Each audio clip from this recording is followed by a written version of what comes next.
여러분 안녕하십니까? 한국국가전략연구원장입니다.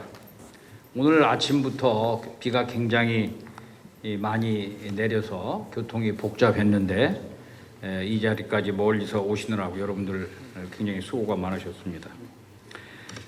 옛부터 가을은 남성의 계절이다, 사색의 계절이다, 이렇게 우리들이 듣고 자랐습니다. 가을이 깊어감에 따라서 우리의 마음도 더욱 성숙해지는구나 하는 것을 느껴봅니다. 가을은 우리 육군의 미래를 사색하고 탐구하기에 좋은 계절입니다. 오늘 제6회 미래 지상군 발전 국제 심포지엄에 참석해 주신 남영신 육군 참모총장님을 비롯한 국내의 모든 분들을 진심으로 환영하고 특별한 인사의 말씀을 드립니다. 주지하시는 바와 같이 북한의 핵 능력은 점점 더 커지고 있습니다. 북한 핵 위협은 억제해야 하고 폐기해야 합니다. 지난 10월 북한은 노동당 창건 75주년 열병식에서 신형 ICBM과 북극성 4A형 신형 단거리 미사일 등을 우리에게 보여주었습니다. 북한의 위협은 고도화되고 있으며 우리의 실존을 심각하게 위협하고 있다는 증거입니다. 이러한 와중에 미국과 중국의 전략 경쟁은 갈수록 격화되는 추세입니다. 어느 때보다도 한반도와 주변의 전략 환경은 불안정한 상태입니다. 우리나라가 한반도와 동아시아의 안정과 평화를 지키고 만드는 데 기여하기 위해 우리 육군이 할 일은 육군 참모총장 남영신 대장의 리더십을 중심으로 북한을 비롯한 어떠한 위협적, 도전적 상대보다 우월한 다재다능성, 적응성, 기민성, 통합성, 전문성을 추구하는 것입니다. 이를 위해 이번 회의의 기본 주제는 육군의 미래 군사력 건설 첨단 과학기술 군으로 선정했습니다. 우리는 재작년 제4회 회의에서 미래 육군 전력에 대한 유무인 전투체계 복합 운용을 논의했고, 작년 제5회 회의에서는 미래 다차원 전장에서 육군의 역할과 발전 방향을 모색한 바 있습니다. 그리고 작년 말 우리 육군은 한계를 넘어서는 초인류 육군이라는 미래 모습을 구상했습니다. 미래 시점에서 현재 할 일을 기획하고 준비하는 역설계 방식을 적용하여 육군 비전 2030을 발간했습니다. 이 비전서는 첫째, 첨단 과학기술군, 둘째, 가치 기반의 전사 공동체, 셋째, 창의력과 리더십을 갖춘 인재 보고, 넷째, 수준 높은 복지와 문화를 지닌 매력적인 육군을 만들어 나가기 위해 분야별 추진 중점과 노력 방향을 제시하고 있습니다. 오늘 회의는 이러한 비전이 우리의 현실이 되도록 실현 가능하고 지속 가능한 로드맵과 실행 계획을 수립하는 데 기여할 실용적 해법을 논의하는 자리입니다. 이를 위해 첫째, 미래 육군은 4차 산업혁명의 주요 기술을 접목하여 미래 전장을 지배하는 디지털 육군이 되어야 합니다. 둘째, 미래 육군은 구성원 모두가 높은 복무 의지를 가지고 상호 다양성과 전문성을 추구하면서도 강한 연대의식을 지닌 하나의 육군이 되어야 합니다. 셋째, 미래 육군은 변혁의 지속성을 이끌어가며 첨단 분야에서도 사회적 경쟁력을 갖춘 국가적 인재가 넘쳐나는 육군이 되어야 합니다. 넷째, 미래 육군은 전 구성원과 그 가족들이 자부심과 만족감을 느낄 수 있도록 삶의 질을 보장할 수 있는 육군이 되어야 합니다. 그동안 육군본부와 교육사령부는 아미타이거 4.0, 드론봇 전투체계, 히말라야 프로젝트와 전투 실험 등을 기획하고 추진해 왔습니다. 이번 회의를 통해 육군은 군사 혁신의 관점에서 본 육군의 도약적 변형 노력의 과거와 현재와 미래를 조망할 예정입니다.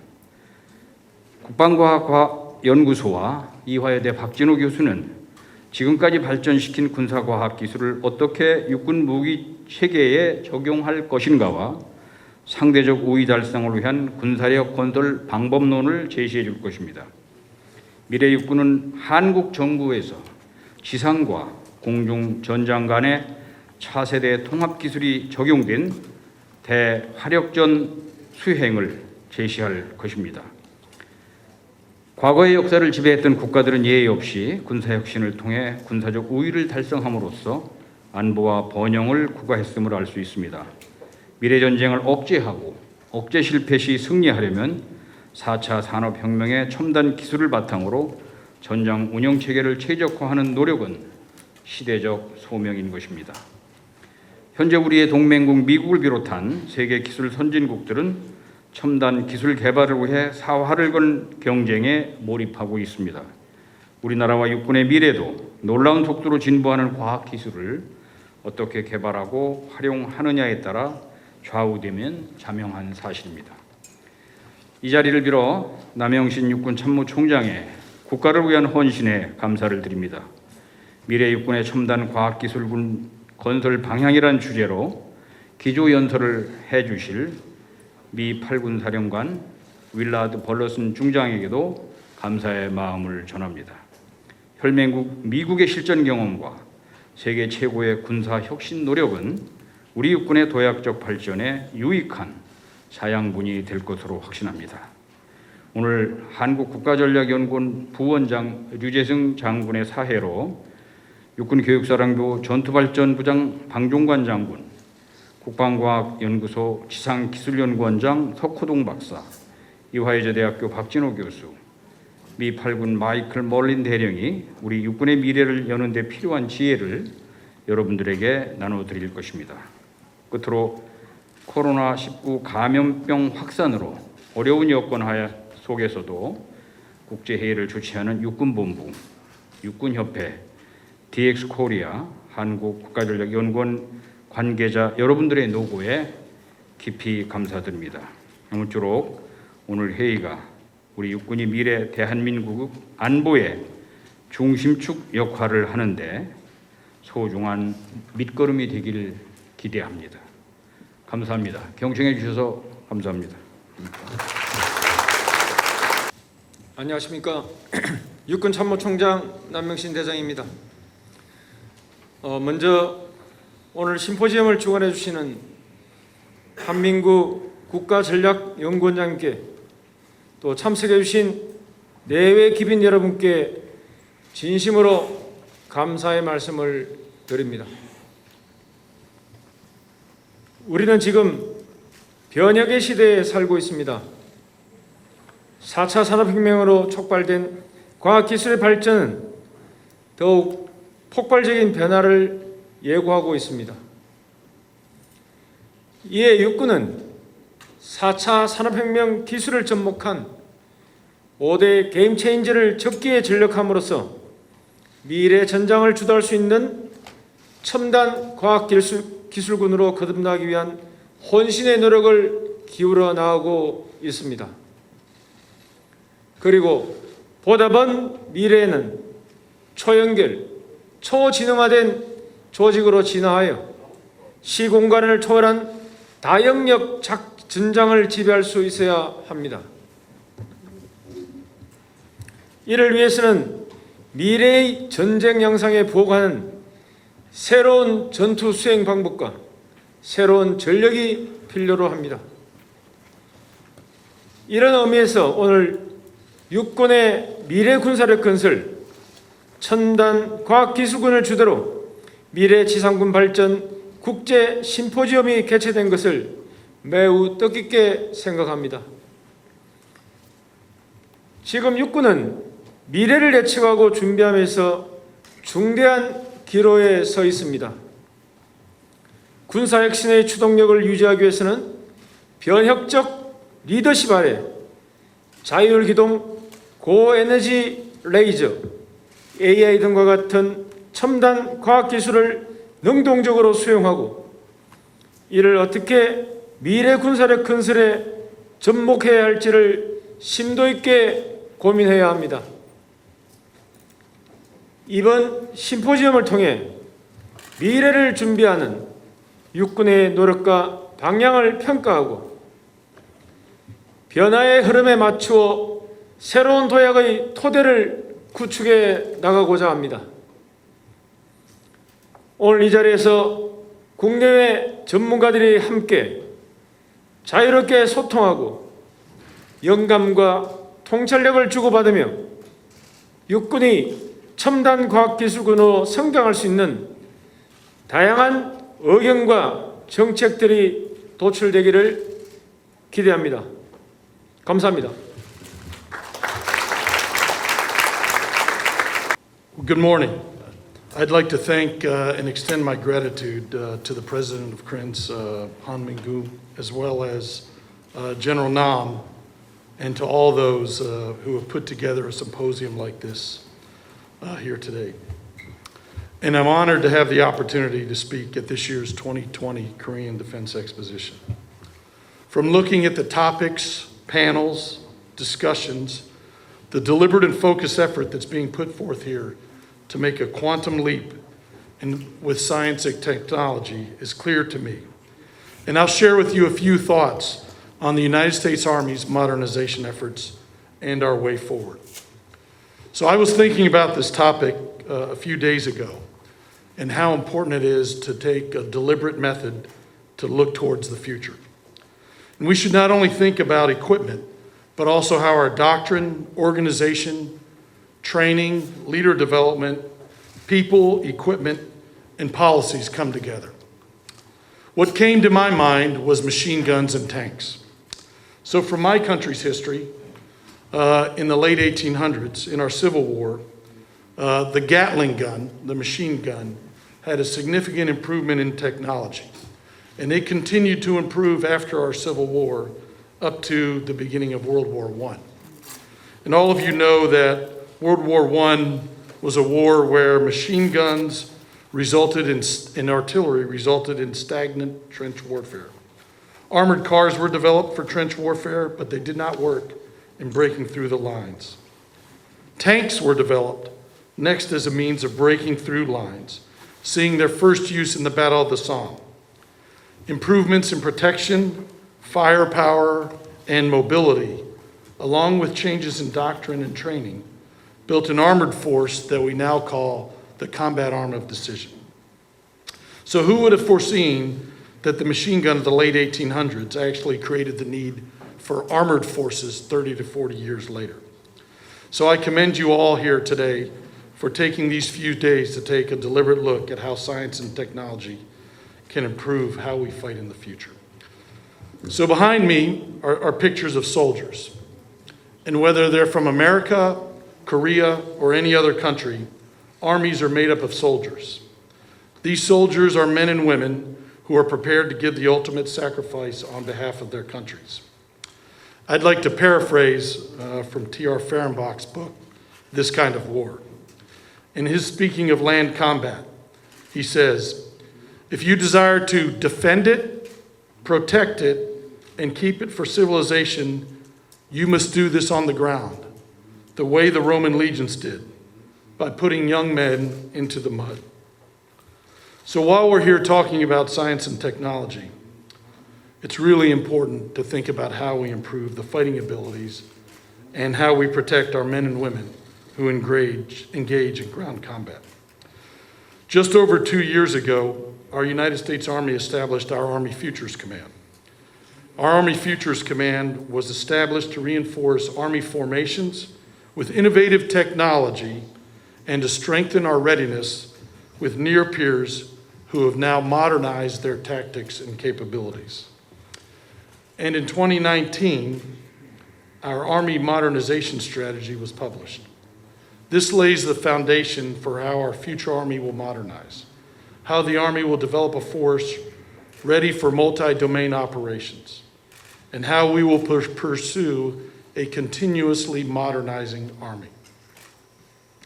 Our modernization framework lays out how the Army will modernize 3 things: how we will fight, what we will fight with, and who we are.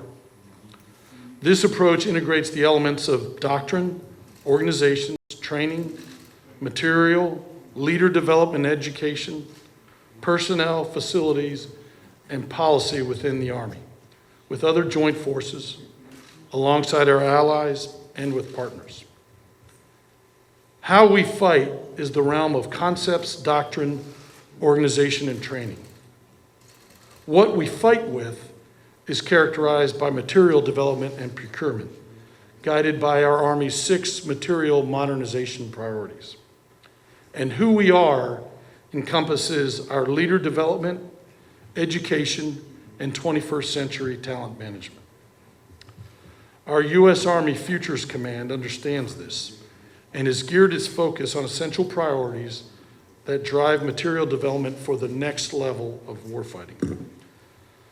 These include long-range precision fires, a next generation of combat vehicles, future vertical lift platforms, air and missile defense capabilities, an improved network, and soldier lethality. With our efforts in long-range precision fires, we look forward to improving and enabling multi-domain forces to penetrate and neutralize enemy anti-access aerial denial while ensuring military overmatch at every echelon. Our next generation of combat vehicle efforts will increase the firepower, speed, and survivability of our land forces, allowing our soldiers to maneuver into superior positions on the battlefield. Our future vertical lift platforms and technologies will improve maneuverability, endurance, lethality, and survivability of Army aircraft, therefore strengthening our operational reach and effectiveness against near-peer competitors. Our strategic air and missile defense technologies will enhance, protect, and defend the capabilities of our troops, allies, partners, and key infrastructure. Our network improvement efforts will ensure an available, reliable, and resilient system that ensures seamless connectivity in any contested environment. These must be jointly accessible and coalition accessible. The modernization of our Army network technologies is necessary to command and control forces distributed across vast terrain, converge effects from multiple domains, and maintain a common situational understanding in multi-domain operations.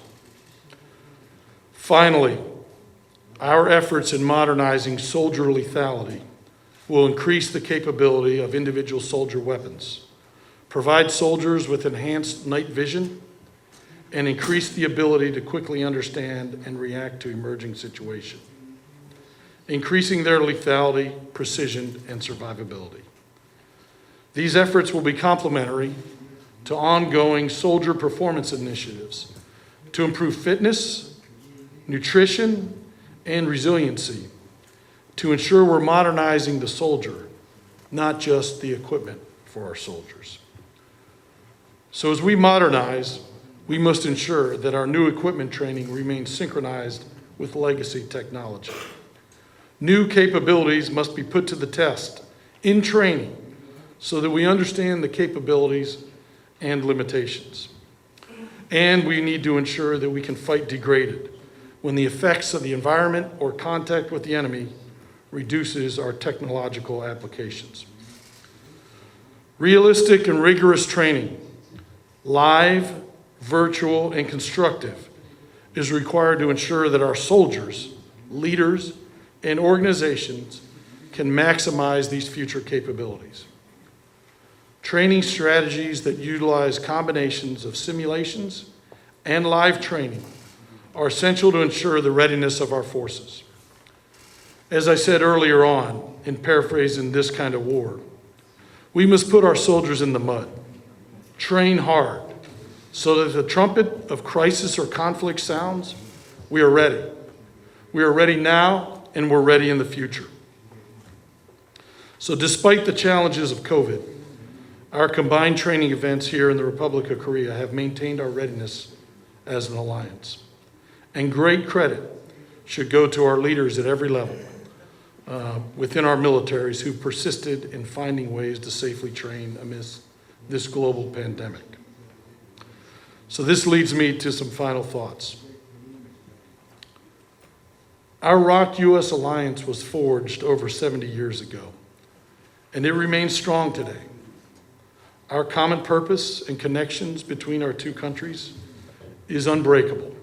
It's typhoon-proof, and as a result of 2020, it's COVID-proof. This alliance is a unique partnership, and it's ironclad and unwavering. Our mutual trust, shared values have only strengthened the ties between our armies and our countries over time. So, ladies and gentlemen, again, it is an honor to be part of this year's Korean Defense Exposition. I'm excited to partake in what the future holds for the U.S. and ROK alliance, and I'm equally excited to support the continuing strengthening of our alliance. 같이 갑시다. 감사합니다.